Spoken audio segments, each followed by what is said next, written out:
ఎన్నికల ప్రక్రియ పవిత్రంగా సాగాలని సుప్రీంకోర్టు పేర్కొంది. ఈ విషయాన్ని కేంద్ర ఎన్నికల సంఘానికి తెలియజేసింది.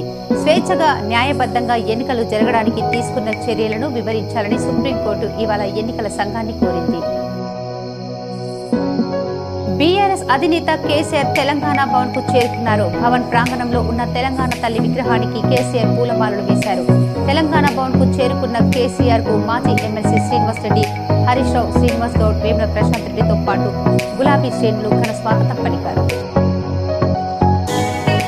లయన్స్ క్లబ్ బాన్స్వాడ ఆధ్వర్యంలో grace cancer foundation, PMP RMP association సౌజన్యంతో పట్టణంలోని యశోద ఆసుపత్రిలో మెగా వైద్య శిబిరం నిర్వహించారు. ముందుగా గుర్తిస్తే ప్రాణాలు కాపాడుకోవచ్చని వైద్యులు రవీంద్రనాథ్ అన్నారు.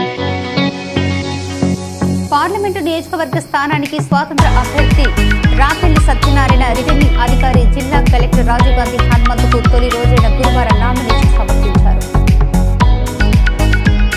భారతీయ జనతా పార్టీ బీజేపీ ఆధ్వర్యంలో ఇందూర్